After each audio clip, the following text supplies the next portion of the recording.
I'm just gonna premise this video with, it goes without saying, I don't need to say it, you've all seen my videos before, Sarah J Maas is my favourite author. She has been for years now, and that's not changing. So regardless of my review of A Court in Frost and Starlight, that feeling isn't changing. She's still my favourite author, which is why I feel I can be a little more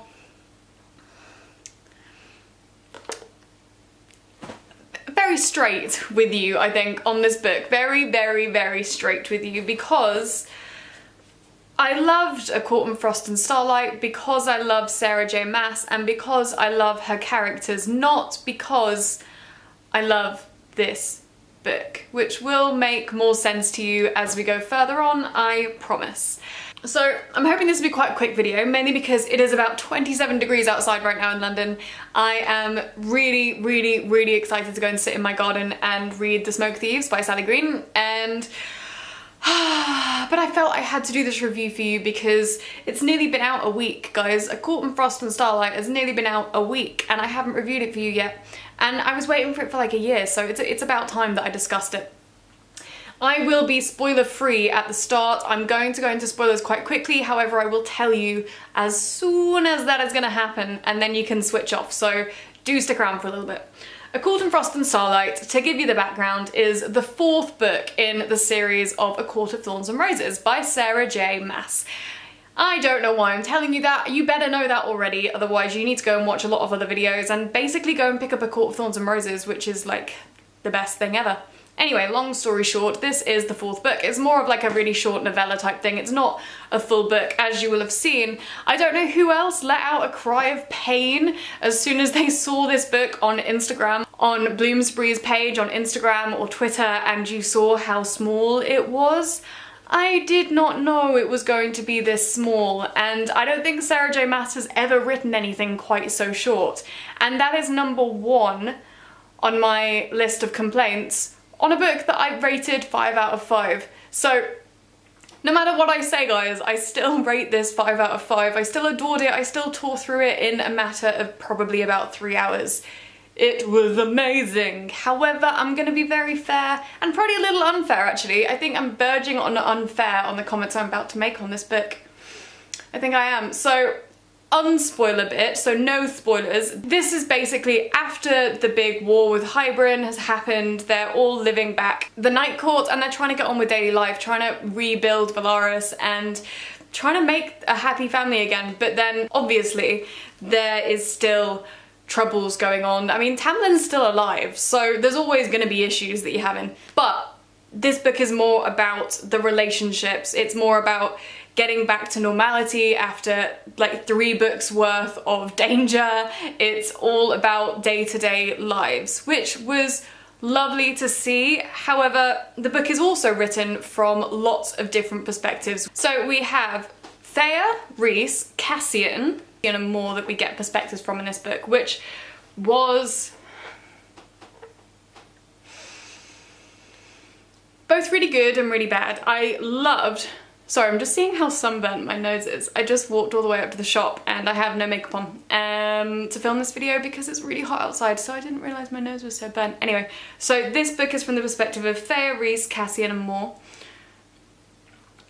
I was really excited. I knew this was going to be from dual perspectives, so I was really excited to see that. And I love having the book from both Rhys and Thea's perspective. It's really nice to see. It's nice to see the both sides of their relationship and also the way Rhys sees things.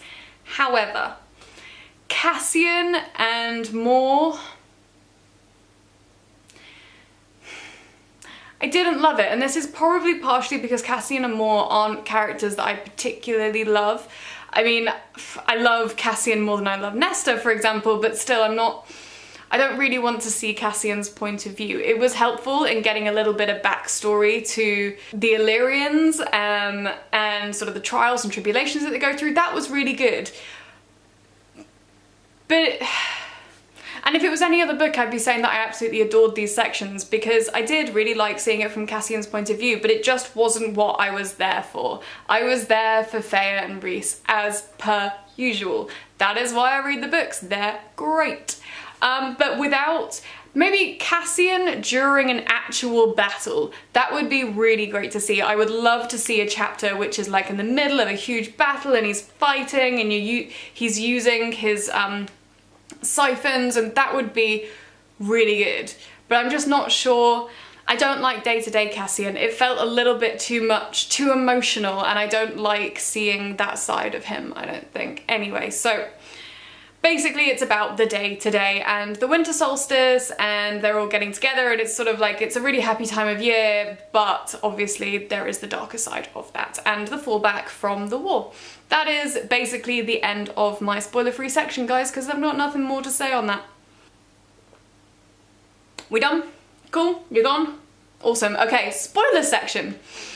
How did we all feel about Feyre and her like art drawing thing coming back? Because this whole book left me really unsure. I loved reading every single second of it. I loved it. A little annoyed at myself for reading it far too fast, but there were some elements that I just thought, why? Not even why, just like, I started to get a little sick of Feyre, I've got to say. I think she just felt so wrapped up in her and am I doing the right thing? Do people perceive me to be doing the right thing? And not enough. She didn't seem high lady enough for me. I was hoping there'd be more of a change, more of a maturity, to be honest. She doesn't seem to have matured, and she's getting older. She is married to someone a hell of a lot older than her. Also, that's a thing, marriage. I was kind of under the impression that this book would show like Feyre and Rhys getting married, or would show just another step in their relationship, but it just seems, I don't know, there was some lines in this that made me think maybe they got married already in the background, but I don't know, it left me quite confused actually. But this whole turmoil between like painting her inner self and giving it to Rhys for winter solstice, I thought was a little too self-absorbed, and I know this whole Feyre-Rhys relationship is always going to be a very self-absorbed thing. It just always has been, and that's the characters that they are. But we're on another level, and I also understand that this book was written as a filler. It's not supposed to be a full new section in the plotline, but unfortunately, for the first time ever in reading Sarah J Maas's writing, it felt like a filler. It felt like she was just told to write another book, and she just included elements that she felt she had to. So, for example, she included a bit about, are Cassian and Nesta gonna get together and are they gonna battle it out? There was a section in there for that. There was, of course, numerous steamy, lusty sections for Rhys and Feyre. Of course there was. Like, I mean, I'm getting a little bored of it now, to be honest. And there was, like, the moments with them obviously Rhys buying Feyre loads of presents and doting over her, and there was the bit of Tamlin being forlorn and missing her still, and it was a little bit... I guess I was just a little disappointed. I think I would have rather waited...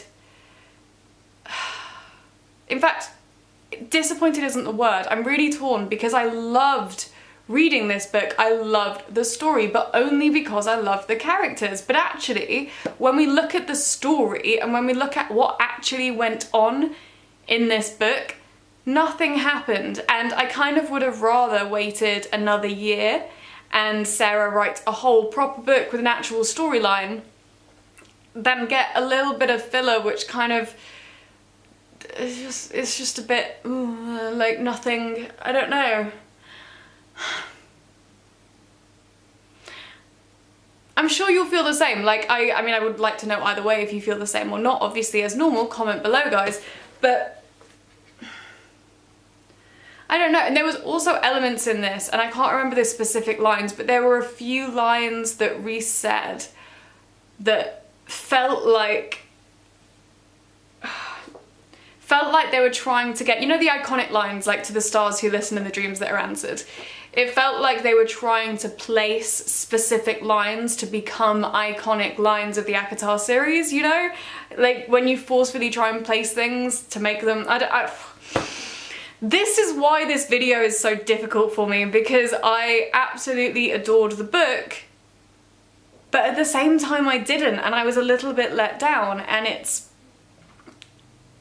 I'm super, super torn, and I think I actually just want to discuss it with somebody else before I fully form my opinions on it. It kind of felt like what would have been condensed into a chapter in a normal ACOTAR book, you know?